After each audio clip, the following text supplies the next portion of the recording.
I knew that I had the passion to be successful.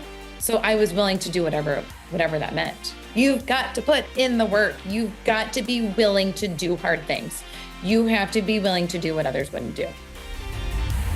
Welcome to Direct Selling Shift, an exclusive podcast by DSN. I'm your host, Blake Mallon, and this is where direct selling high performers and experts share their most powerful shifts in mindset, skill set, and strategy to help you accelerate your business and amplify your impact. I challenge you to be present, open your mind, and let the shift begin. Welcome back to Direct Selling Shift. Our guest today is an absolute powerhouse in the direct selling and affiliate space. After spending 8 years as a sales director for a major market research firm, she made the courageous decision to stay at home and raise her kids for 5 years before beginning her entrepreneurial path in 2014. Fast forward, now nearly a decade of experience in direct selling. That has allowed her, get this, to more than 10x her income from what she was earning in her traditional corporate role. That is insane. She absolutely loves people, is a great listener, has a very unique ability to meet people where they are and show up consistently for them to help them get to where they want to go. Faith, family, and impact are the core of her why, and authenticity is her superpower. You're going to feel that in today's conversation. What you see is what you get. She's an open book and absolutely lives and breathes the lifestyle that she inspires and teaches. And when it comes to business, she is all about consistency, resilience, and is on a mission to create an amazing life for her family, travel the world with her husband, and make a massive positive impact, helping people live longer, healthier lives. Today's conversation is going to be super inspiring and help you make the shift. Please help me welcome to the show, Ellen Ludwig. Ellen, how are you doing today? Oh my goodness. Thank you I don't think anybody's ever introduced me so well. That was so awesome. Thank you, Blake. Doing awesome. I am a super fan. I appreciate it. I think you're tuning in from, is it Indiana today? Yeah, from Indiana. Weather outside is rainy, but we're hopeful spring is coming. Well, I'm excited. Thank you for taking time away from your family, away from your community. I'm a fan of your company, your founder, and you have had a chance to learn a lot from some of your content, and excited to extract some of those highlights for all our listeners today. So thanks for taking the time. Yeah, well, excited to be here and chat with you. It's like this, industry is just so exciting. There's so much opportunity. So really excited to share, what I've learned and shifted, with all of your listeners. Well, I appreciate it. So I'm interested. Why don't we kind of start with just kind of parts of your story? I know now, almost a decade in the space, but prior to that, tell us about kind of those two moments. Maybe the moment when you made the decision to exit kind of the traditional path and stay at home as a mom, because that's a big decision in life. So I'm curious where you were in that moment. And then 5 years after that, what was the moment that made you leap into this crazy world of entrepreneurship? Yeah, absolutely. I love this story. So I was in corporate America, market research for 8 years. Yeah, I wanted to stay home and have my daughter. I knew that I always wanted to be home, but when I was young, my life goal was to be a CEO of a company. I always knew like I wanted to be at the top. I wanted to be super successful. And, I worked my way for 8 years as much as you can work, your way up, for 8 years. It definitely wasn't, I was, somewhat successful, definitely not anywhere near the top at, the age that I was in my upper 20s. So I decided to stay home. I've always been into health and fitness. Mm-hmm. And the funny thing, I was like, well, like maybe I'll be a personal trainer. And I was like, well, why would I be a personal trainer? Because then I'm going to have to go train clients in the early, I'm going to have to get away from my family. I'm going to have to train clients early in the morning or like at dinner time. So that wasn't going to work. So I had this idea that I wanted to do virtual fitness classes for my friends, because at the time I was working out in my bedroom in a 2-bedroom condo in Chicago. And I was writing my own fitness classes and I was sharing them with my friends. I was also, meanwhile, sharing like the shake that I was drinking and, the healthy food that I was eating and all the recipes. and I remember having a conversation with my personal trainer at the time, like, how can I do this virtual fitness business? Well, this was in 2009. Zoom wasn't even a thing. I Mm-hmm. literally just like entered the like Facebook world. I mean, I was doing nothing virtual at all. So literally that was a thought that came and went. And, then, fast forward, let's see, about 5 years later, after that, I was, on social media, of course, on social media, watching some people. And I saw what they were doing, and they were in the health and fitness space and they were sharing it with others. I was like, you mean I can share my passion for health and fitness with others at home, not have to leave my house, and I can do it on my own time. And I was like, sign me up. Like that is exactly what I wanted to be doing. So I very quickly learned about that opportunity and quickly dove in. I mean, I had no social media experience. I always say I was that like silent like stalker. I didn't even like barely post pictures of my kids, but I knew, I was like, wow, like all I have to do is show up on this platform. At the time was Facebook, and I can work with others around, at that time it was really just around the United States, and be able to live out this passion. And it's really, that was the beginning of it. I love it. So there's a word I heard you say a few times there. I want to come back to, but first a question. So you always wanted to be a CEO? How Yeah. when did you have that goal for yourself? I'm just Yeah. curious. So when I was young, so I saw my dad was in business. He was, Okay. and so he was successful Yep. in business. He was not a CEO, but he was definitely like up there. Um, Mm-hmm. and I saw him as, being super successful, and I was like, I want to be successful, and I want to make a lot of money. And I was young. I mean, it was definitely when I was middle school, high school, and I just knew like that I could see myself doing that. And I also knew I wanted a family. I wanted to be there for my family, but I knew that there was going to be more. I always Yep. just knew there was going to be more for me than to be a stay-at-home mom. I love that. I mean, big aspirations at a young age. I don't think I've met many people that at that young, they're like, no, I want to be a CEO, unless they came from obviously a family of maybe CEOs. So I Yeah. love that. I think that's inspiring. So always wanted to kind of achieve, saw a lifestyle for yourself. But then the word I heard you say quite a few times there was the word passion.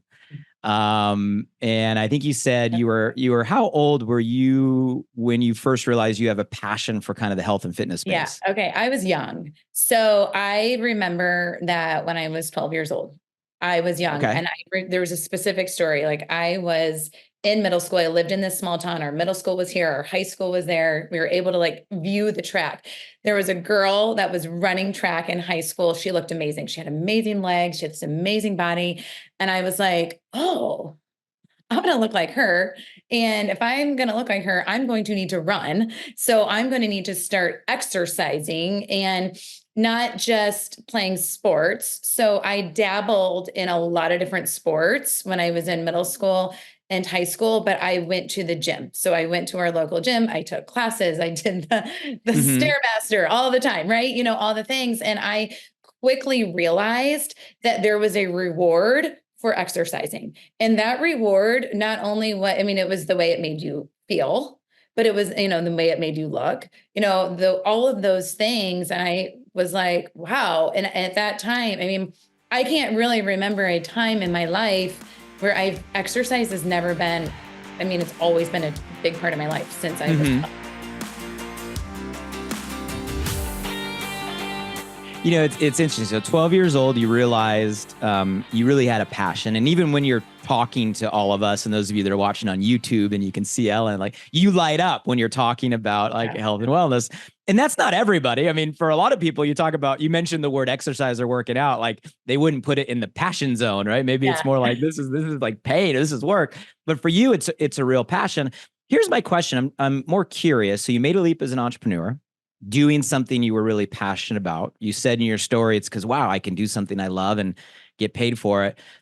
How important do you think that is for everybody as they take their own entrepreneurial journey, like in a direct Yeah. selling business, like actually being genuinely, authentically passionate about what they're bringing to the world? Do you think it has to be? Do you see that with Yeah. everybody? Like, I'm curious your perspective. I think that's a really good question because clearly, yes, like I am super passionate about my, let's just say it like like what I offer, right? My Mm-hmm. offering. But there's a lot of entrepreneurial opportunities like, I don't know, selling clothes or selling bags or, some other product that you may not at the beginning, you may not be like, I'm like, let's just say I'm like selling cups, right? Let's just say, okay, I'm Mm-hmm. selling cups. I may not be passionate about this cup, but if I'm selling this cup and I've been able to, be successful selling this cup and I'm seeing that selling this cup is actually having a major impact on my family Mm-hmm. and I'm seeing that wow, this cup actually has really changed my life because it's changed, the opportunity that I now have for my family. I'm super passionate about cups, right? Yeah. So it's like it doesn't necessarily have to be the product because it could be the opportunity itself you could be very passionate about, right? So, I think you explained that perfectly. And I've seen the same thing, right? So for my, 25 plus years, I've seen people on both sides you just described. So people that are just like genuinely, authentically fired up about the thing, right? They're bringing to other people, right. or people that get really passionate that they found a vehicle that can allow them to get to a place to unlock things they are passionate about, like in your story, your family or Yeah. other things. But would you say that regardless of if it's the actual thing we're bringing or that's a vehicle or a means to something else, would you say that passion, it's important to find a Yeah. passion in something to bring a Yeah, fire as an entrepreneur, and why? absolutely, absolutely. Because I think, I mean, passion absolutely is going to fuel your fire. Passion is what's going to get you out of bed every day, excited about what you're doing, right? If you don't have that and you lack that, I mean, it's passion and purpose. Those things go hand in hand. So if you're lacking that, then how are you going to get excited? And honestly, that's where a lot of people in corporate America. I mean, my husband is totally jealous of me because he's not passionate about his job, and it's just not. There's so many people. When I was in corporate America and I worked for market research, I mean, I'm a very positive person. So I mean, believe it or not, like I probably found passion in, market research data because it was helping other people, but not really, so it's really hard to show up with consistency every single day if you're not passionate about what you're Mm-hmm. doing. I love the way you're explaining all that. And that's the truth, right? And especially for most people that enter a direct selling business or an affiliate business, because of the nature of how we all are brought up, we're probably coming from a traditional job, right? Where we're told to kind of clock in, clock out, what to do, what we have to do. Yep. And as an entrepreneur, like you said, you're not going to have the energy to put into what it really takes to control your own calendar unless you associate passion to something. So for all the listeners out there, take a page from Ellen here. You got to find passion in something you're doing, whether it's the direct value you're bringing to the world or a means to what that can do for you and your family. I think that's key to bring that fire. With your current company and brand, and like I said, I'm a fan. I also know that they're similar to most direct selling companies in that when you kind of made the leap, they are very intentional about kind of the program, right? Like Yep. here is a business structure, here is a program. When you become a promoter, a consultant, distributor, coach, whatever term, you're kind of like buying into an existing program that you get to kind of, take as your own. I'm curious from your perspective, like how important was that for you? Like becoming an entrepreneur and having, a company, a brand kind of give you some rails to run on, right? A program or a structure to run Yeah. with versus doing something completely on your own. Yeah, no, absolutely. It is so important and actually I had thought about doing something on my own. But listen, the cost of doing something on your own is, if you do the math, is usually so much greater than having a company who literally gives it to you. And then, you're making a percentage, right? You're making a percentage off of whatever you're selling. And I mean, if you break that down, then you quickly realize, wow, like they're doing like all the back end stuff for me. They're taking care of stuff that, that I don't want to deal with. Right. And handing it to you. And yes, I mean, I'm very, very, very grateful for the business model that I'm able to do with the company I'm with. For sure. And that's kind of one of the benefits of what we do in this channel, right? Is you get to Yeah. kind of start, with the massive head start of a model that we know works, and then add your passion and add your energy. And you've done an amazing job with all of that. In this channel, we have so many terms for what we call ourselves, like every company and brand, right? Sometimes we call ourselves independent representatives, or we're affiliates, or we're brand ambassadors, or we're distributors, or we're promote. I mean, there's 100 names, right? And I saw on your kind of branding, like you really identify as a coach. Yeah. Did you identify as a coach prior to kind of your direct selling business, or did your direct selling business kind of give you that identity as a coach? I would say my direct selling business gave me that the identity as a coach. Definitely. Like, as I said, before I got into, 10 years ago, when I was a stay-at-home mom, I was basically doing what I'm doing now, sharing workouts, sharing recipes, sharing my lifestyle with my friends, but I was not directly like coaching them. And, so then it was when I got into the business is really when I started coaching clients, supporting clients, giving them that accountability, helping them see, the greater picture that they have for themselves in their life. Mm-hmm. Do you think that term matters? I'm just curious because, like I said, people call you a bunch of different names. But the term coach, I'm more just personally curious on this one. Yeah, Because a coach, do you think that word matters, or that identity I matters, know. or not really? I mean, whatever you call yourself, as long as you have an Yeah, I association. know. I mean, it's because I think coach can feel like it's kind of where, coach is kind of like wearing like a lot of different hats. I think there's some coaches that are just like cheerleaders, Mm-hmm. right? There's some coaches that are literally like, that's all they do is cheerlead. I do not. I do a lot of teaching. So, and training. So I do a lot of teaching, training, cheerleading, supporting, and holding my clients accountable. So it's definitely multifaceted Mm-hmm. where, coaches aren't always teachers or trainers either. So yeah, I don't know. I never even thought about that question. Yeah, it's kind of a Before. weird Yeah, question, but it's a good question though. I'm just fascinated because, like, we have so many brands and services that get brought to the world through Yeah. this style of marketing. I mean, it's amazing, it's powerful, and yeah, we all use different language, right? Yep. And language does matter, like words matter. So I was just Yeah. curious. You just nailed something though. Say that again. So you just gave kind of a framework, right, of the things that you do for your team.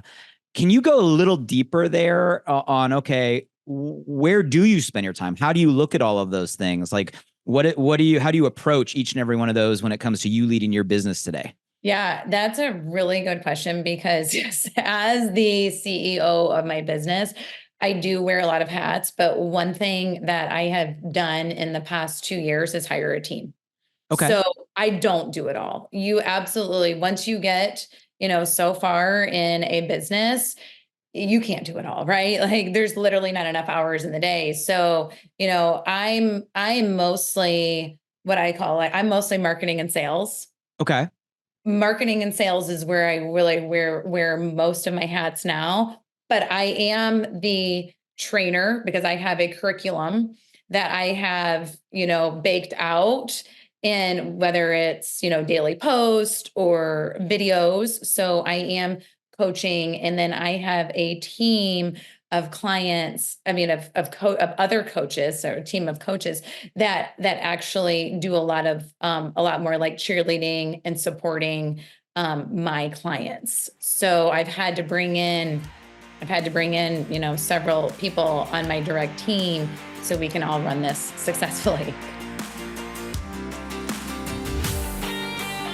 That's probably the vision for most people, Yeah. right? Is to build a business successful enough to where you can expand, to allow yourself to do what you love and what you're great at, to expand even further. That's a big conversation for people. I mean, there's so many people that they start building a decent team, a little bit of an income, and there's always when do I make that leap? Yeah. What's your guidance? So like, when did you do everything yourself? For how long? To what point? And when did you like, man, I might want to start, getting some extra help? And what did those steps look like for you? Yeah. So I, as Blake said, I'm about a decade into this. So when I first started grinding, I showed up every day. They said, don't watch movies. I remember the first time I watched a movie and I was like, it was a couple years into my business. And I was like, wow, this is the first movie that I've watched in years, because I knew what it took. I knew I had to put in those hours. So I did that. I grinded for years doing everything on my own, and probably did that for 7 years. Like all the years are kind of going together. Probably did that for about 7 years. And then I got to this point where it was like, wow, I can't like burn the candle at both ends. Mm-hmm. This entrepreneur business is supposed to have the perks of like flexibility and, being able to, have some fun, some freedom. Right. And so once you get to that point where you're like, wow, I can't be marketing and sales. I can't be a good coach. I can't be the cheerleader and the supporter, and I can't do it all. So what I did was I can't do all the back end stuff. So I hired somebody to, take care of some back end stuff that I absolutely did not want to do, had no interest in doing. And then I hired a support team. So I hired a few people on my support team, like 2. And then that's just kind of expanded to a little bit of a bigger support team. And then now I have a girl, she's my everything. I could not even remember a couple of my employees. I cannot do my business without them. They're my absolute everything. But we all work together. So, it's cohesive, and it all works. But I'm going to say to your listeners, you probably need to hire people before you think you need to hire people. That's good advice. And I love kind of the theme is like, you always wanted to be a CEO, right? You leapt into entrepreneurship and borrowed or leveraged an existing system that we all get to do, right, in a company. 7 years, everybody. I hope you heard what Ellen just said. 7 years, right? Of you were the everything, the CEO in every role. But now you're painting a vision for people of, wow, you're building a company within a company, a team within a team to support. I think that's amazing vision, and everybody, where I think a lot of people would love to go a little deeper here. So there's probably 2 type of listeners, right? And what a lot of times people hear is they'll look at someone like you, who's obviously at the pinnacle of a company, right? Building a massive movement, now has a team of help. And sometimes we turn that into an excuse. Well, of course she can do it. I mean, she has all these people that are helping her. What can I do? Yeah. What did a day in your life look like in those first 7 years, right? When you were in the build mode. And then what does a day in your life look like today, right? As Ellen of today, when it comes to your business?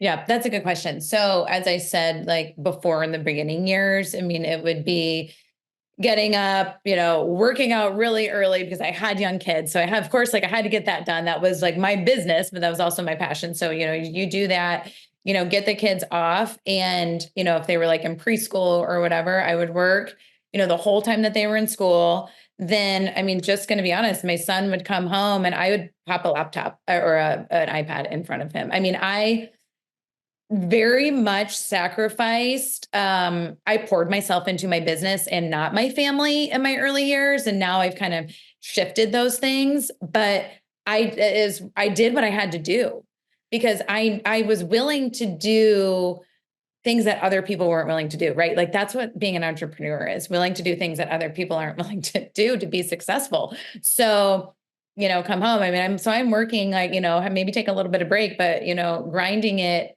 in front of the computer most of the day, then maybe taking a break, in the afternoon for dinner and afternoon time, and then back on at night and work and, on my phone, mostly like on my phone, sending I did a lot of messaging, tons and tons of messaging to like cold people, a lot of like cold lead messaging at that time. And I would work until I went to bed, and then I'd go to bed. And like I said, I didn't watch movies. I didn't watch TV. I did my personal development in the morning along with my workout. That was a big part of what I would do in the morning. And I did that for a long time. And then, like I said, then I kind of shifted.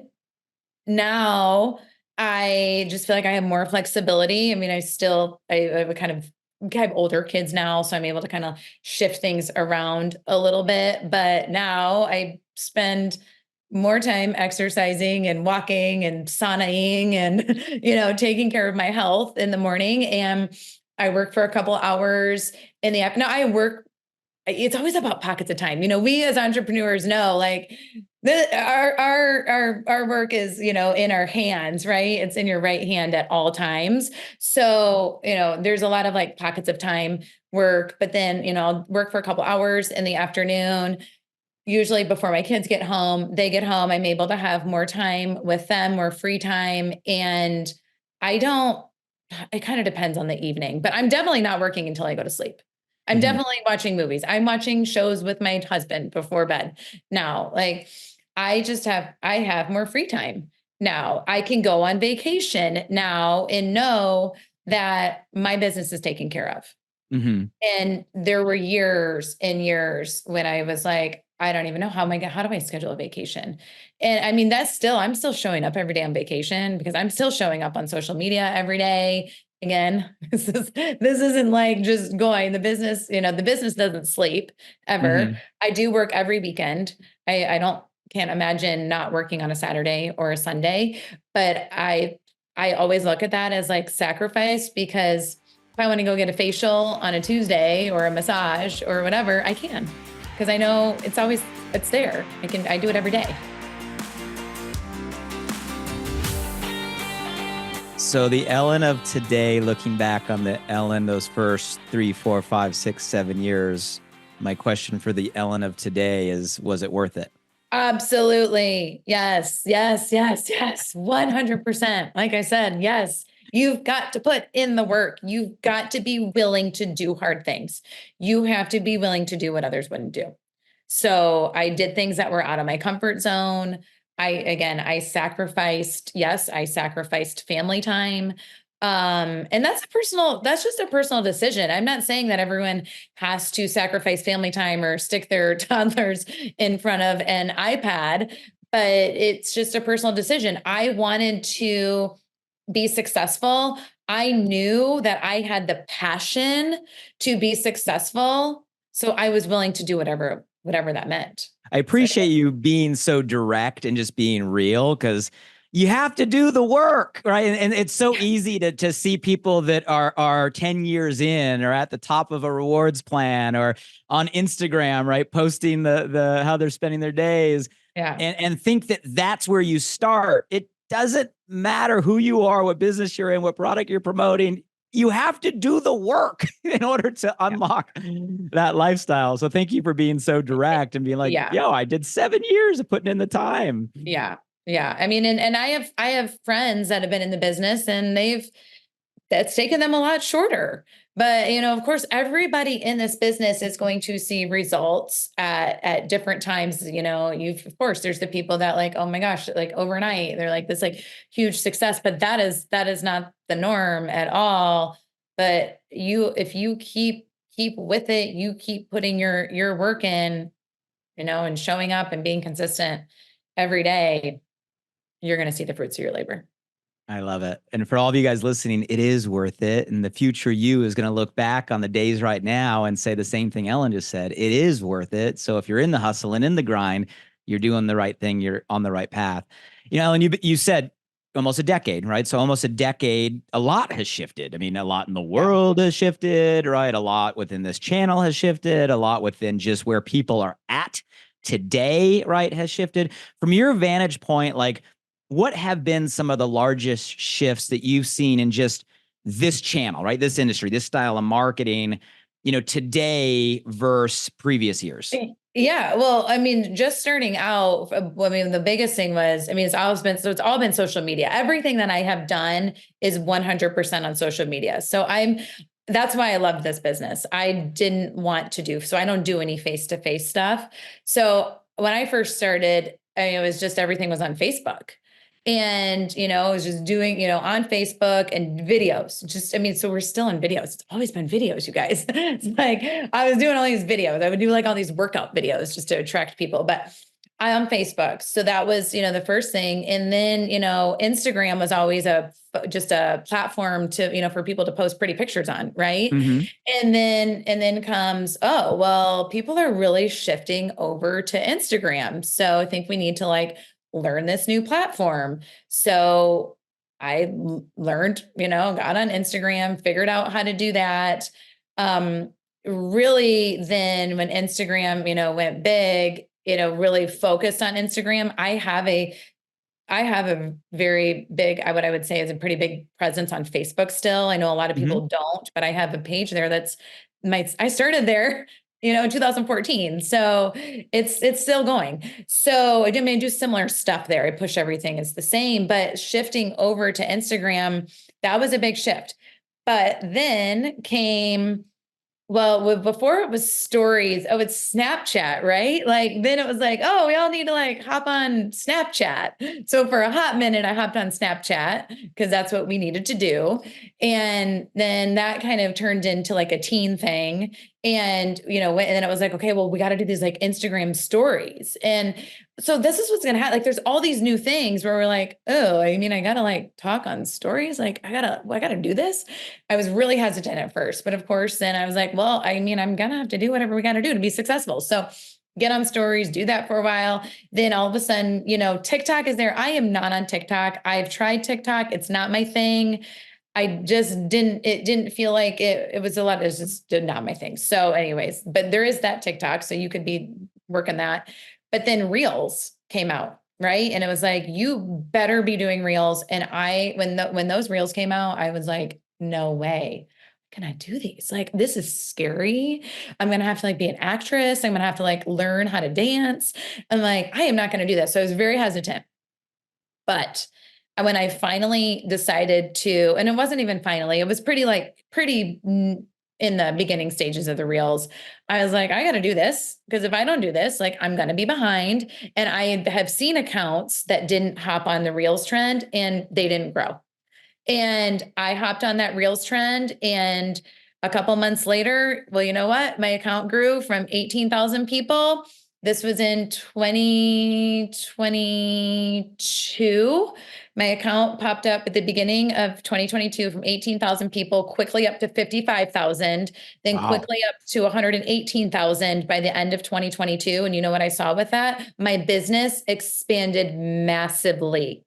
Massively. I doubled my business from 2021 to 2022. And that was because I started doing Reels, and I did not let that fear of what are people going to think of me? I'm going to be an actress, I didn't let that fear hold me back. So, and I've kept on it, and, I've seen some, and it's a crapshoot. Instagram is a total crapshoot. I mean, I'm sure many of you are I'm doing all the right things and I have no followers, and so it is literally the Instagram gods blessed me, but I believe they blessed me because I was consistent and I put out content that was valuable that people wanted. Mm-hmm. And so that to me, again, just sort of making those social media shifts is really my whole business is from social media. I want to extract real quick and highlight, guys, there's huge lessons in the experience that Ellen just shared. Because looking back, it might have been Facebook to Instagram, and, Instagram maybe to TikTok. You did the jump or you didn't make the jump, or post to Reels, all these things, Snapchat for a hot minute. But here's the truth. it's always going to be that way. Technology by definition is always going to be evolving. So that may be looking at yesterday, but looking at tomorrow, it's going to have different names and be different features and different things, but the principles remain the same.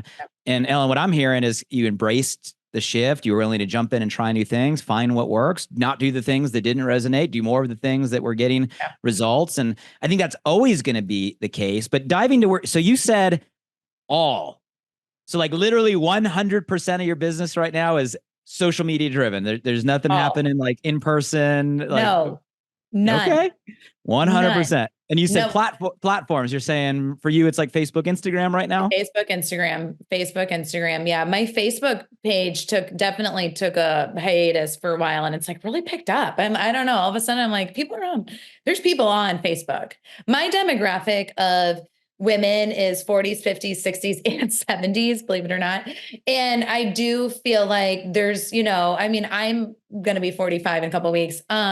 So Happy birthday coming up. Yeah, thank you. I still feel like there's that older generation that is like still on Facebook. So don't ever exclude it. I mean, if it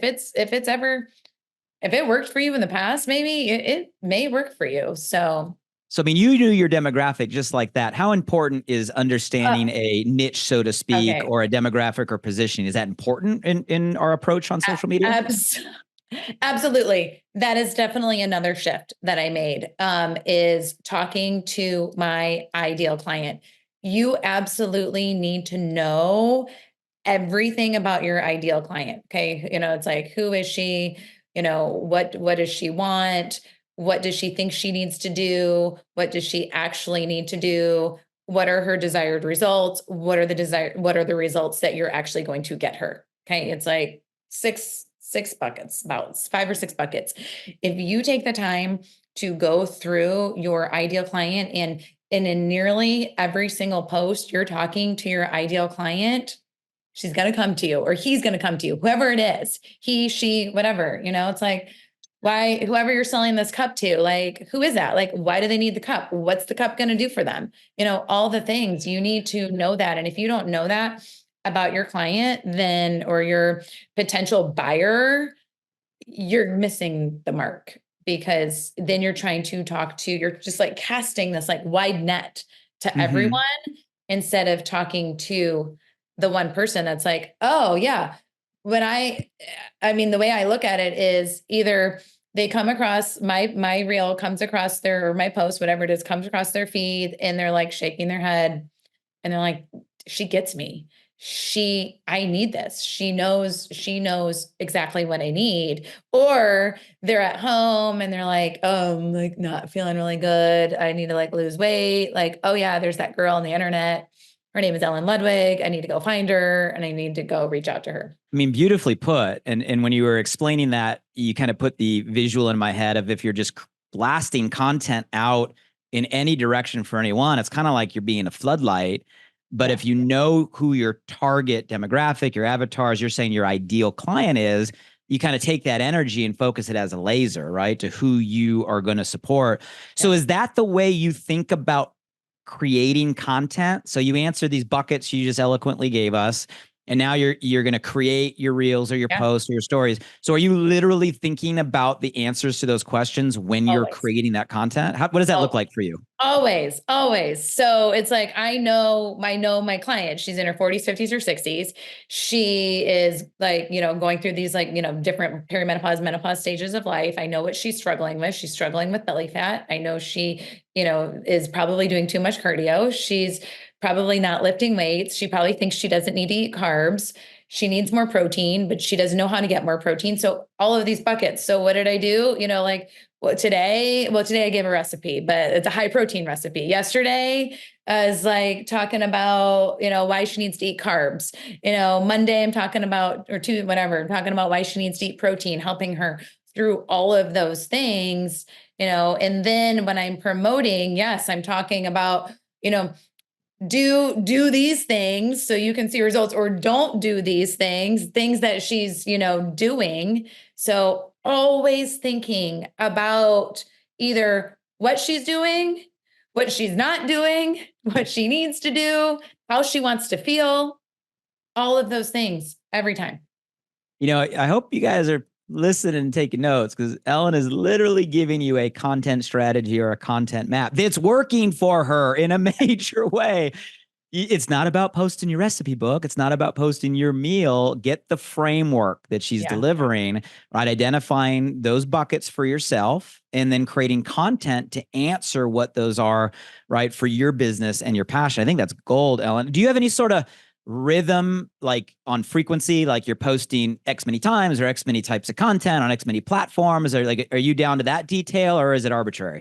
I mean, I post every day. So, I do one post a day. I don't do more than one post a day. Honestly, you hear everything, right? You hear the social media gurus that are like, oh, you need to post like 3 to 5 times a day. I'm like, people do not need to see me constantly in their newsfeed because you know what? If they start seeing me constantly, then they're going to be like, tuning me out. Okay. So that's my personal opinion. I just don't think that I need to do more than one a day. I'm like, I need to nail it instead of like putting out a bunch of content that might not be stellar. I'd rather do one post that's actually like really good rather than like, oh, we're going to like do this and that. But I one post a day, it's either, a reel or, maybe like a carousel post. So we've got that going. Do I have a specific content strategy? I mean, loose as again, I really just rely on like, I know my clients so well. So I know what I need. I know what I need to post. I usually know exactly what I'm going to do the day before. And I'm loosely thinking about days, but I am going to be honest. I am not a planner. I do not plan like super far in advance. I used to, when reels were a little bit different because they were a little bit acted out and now reels aren't as like acted out. I don't like do a bunch ahead of time. But I do stories all day.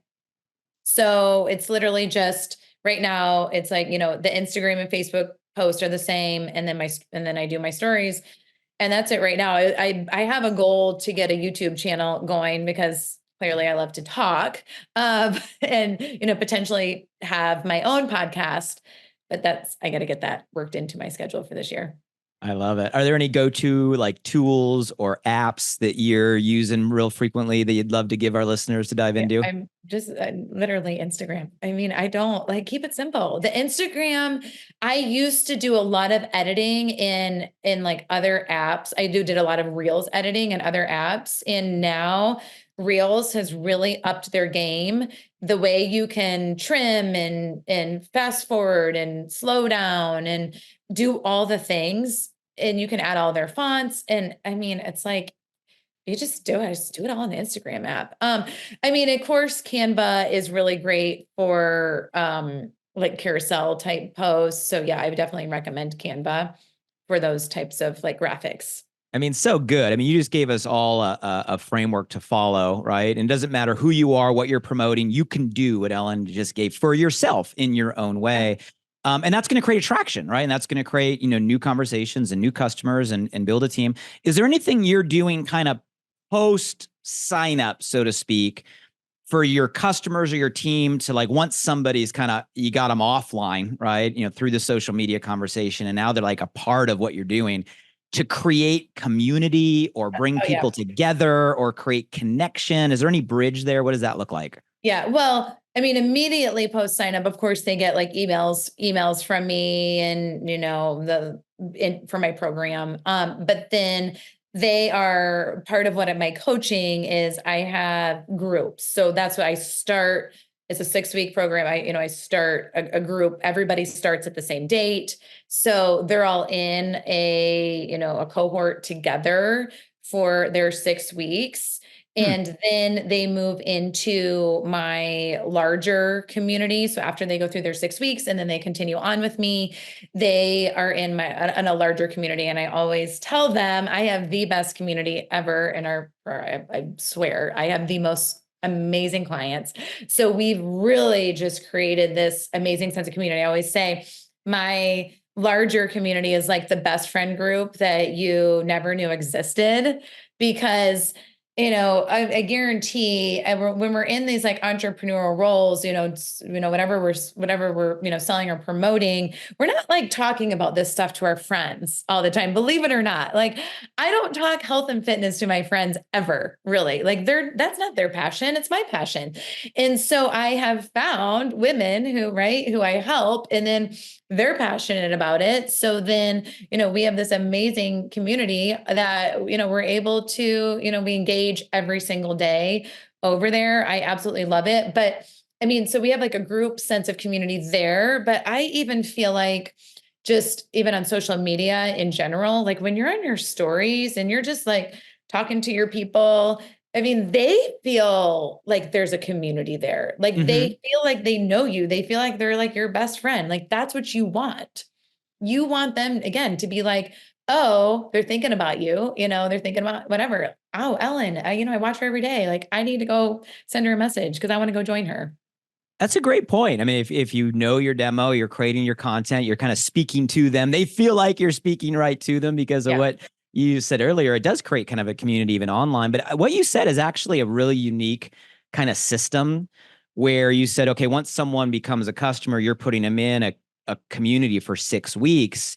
You use the word cohort, right? A group together before they go into the massive kind of full group community, which I think is probably something that's unique. If I were to pull the whole industry, I think a lot of people, they come through the front door and they instantly go to the big group. They don't have this kind of onboarding bubble. What is that? When you say community, is that like a WhatsApp group, a Telegram group, a Facebook group, Zoom calls? It's a Facebook group. It's a Facebook group, and they get a daily post in there that's either like an education post or they get videos from me. So I have a lot of videos, pre-recorded videos that I do for them. And we do that for the first 6 weeks. And then when I'm in my bigger community, that's where then we might do like some live Zoom calls together as a group, Facebook lives, that kind of thing. But yeah, absolutely. Getting new clients, new buyers, new, whatever you're selling in together at one time and in a small environment, it just makes it so much less intimidating. So then if they're thrown into, a bigger group, they kind of know what they're doing before they get into the big group. I think that's so profound. I mean, it's simple, but like you said, if it's a smaller group, right? They feel more seen and heard before they're kind of thrown into a bigger group, right? So there's that recognition and belonging thing there. But there's also maybe more the practical that for new people, there's basic stuff you got to teach them, and you're going to tell to them. And if you can't just be saying that same thing over and over again to people that have been around for a long time, that'll get really old. So it allows you to kind of speak what matters to the people that it matters most. And I guarantee you, although for you that's probably simple, for listeners out there, maybe consider like, is there a group or a community you're building for whatever your new classes are before they're moving on to the broader? And what does that look like for you? I think that's a great insight. I want to leave time for kind of like closing thoughts or anything on your mind or your heart. This has already been gold. I love, kind of the mindset stuff at the beginning, but also just you're getting really tactical with us on social. And I know you're like, I mean, you're great. You're one of the best in the space at what you're doing there. So I hope our listeners take this stuff and apply it. But before we go to closing thoughts or anything you want to, can I do a quick like rapid fire round with you? These are questions I've asked most guests kind of similar questions. Okay. And there's no right or wrong answer. This is just one sentence, right? No more than kind of one sentence replies. Okay. First thing that comes to your mind. So the show is around shifts. And you've already given us some of the key shifts in your life and on your journey. I'm curious if you were to look back on your professional life, right? So that decade career in this channel, at all of it, what's one of the biggest shifts, a mind shift, a perspective shift? You went from thinking one way to thinking another that has helped you get to where you are today professionally. Well, one of the big shifts was, right in like about 2018, I had a feeling of I was made for more. I was, again, as I said, I was grinding it for years, and I just knew that my potential was so much bigger than what I was doing at that moment. So I did make a shift, and I had shifted to another company and made some massive impact when I did that. I mean, that's a powerful belief though, right? Is coming to the realization, and regardless of what track we're on right now, but like, I'm made for more. I'm made for more. I love that. And I think everybody that makes a change in their life, right? They come to the realization, the path they're on, you're made for more. So I think that's powerful. Same question for your personal life. So let's put business aside, Okay. right? Ellen as a mom, right? As a wife, as a friend, like your personal life. Same question. Has there been any significant shift and your journey personally that has allowed you to become who you are today? I know. I mean, that's a really good question because I feel like just doing, literally getting into like the direct selling, this space is what totally changed my life. Literally from being a stay-at-home mom to saying yes to this opportunity was, I mean, and that's my life now. I mean, there's really nothing else that has been so massive besides like having kids, but it's just like given, right? But I would say, I mean, saying yes to this opportunity, I can't believe, I was just saying, I can't believe it's going to be 10 years here in a couple months. So that would be the biggest shift. And I know you said personal life, but that's it. No, it's great. It affects everything. Yeah. So one last, this is more like a visionary question, right? So I love that we get a chance through the DSN platform to get maybe reach right through these conversations. And I hope this conversation just goes out to the whole industry. I mean, everybody can grab some nuggets from what you've given us today and can use it to accelerate their business. But, last stat I read was we're around, I don't know, 115 million people across the world that are coaches, distributors, consultants, right? Representatives of brands through this channel. And I often just wonder, like, what would happen if you had the power to like snap your fingers right now, and this is like Inception style, immediately give every single one of those 115 million people across the world a single belief shift. If you had that power right now, what gift, right? What shift would you give everybody across the channel today? Yeah, again, I think it's sort of that I'm made for more. And you have to believe in yourself. I have a really big goal for myself for this year. And just for example, like I say it out loud to my friend, my other friends in the business, like I am going to do this year. I am going to do that. I know I'm going to do that. So you have to believe in yourself.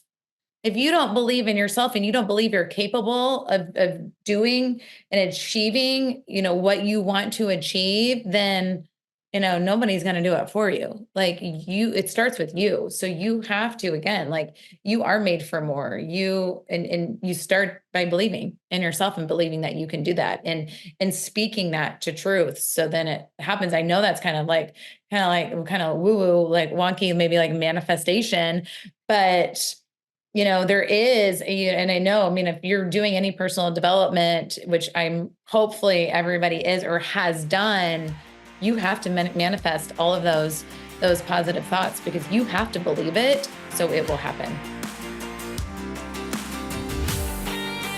We've covered so much today. I love the start of your story and knowing no matter where we come from or the path we're on, we can make the shift and have success in the space. I love the dialogue on passion, finding and tying and connecting a passion either to the actual thing we're bringing to the world or the vehicle we're a part of. And I took some great notes on all the social media strategy. I mean, it's a basic framework that we can all apply that is generating huge results for you. And I know we'll do the same for anybody that takes this conversation and actually does the work. And I love the transparency on you got to put in the time, right, to get to the lifestyle you're living. Is there anything left on your part that you want to kind of close out with, or any other message you want to give to all the listeners out here before we round out today's conversation? So lastly, I just have to hone in consistency. Consistency. We know that that's what life is about, right? Like being consistent. I mean, there's so many areas in our life where we're not consistently doing, XYZ, but with your business, again, if you want to be successful, you have to be consistent. And that's sort of one of the things that I feel like has led me to be where I am today is I've just been super consistent. And my, the corporate, that's what they would say about me is it's like, oh, she's just really consistent, and I've had years of massive growth. I've had years of smaller growth. And I know that I'm going to achieve a big number this year because I know I'm going to be consistent. That's it. Like, I know that it's going to happen. I'm going to show up every day and I'm going to keep being consistent. So be consistent. That is my last thing. As you always, I already said, you're made for more and you need to believe in yourself, but you need to be consistent.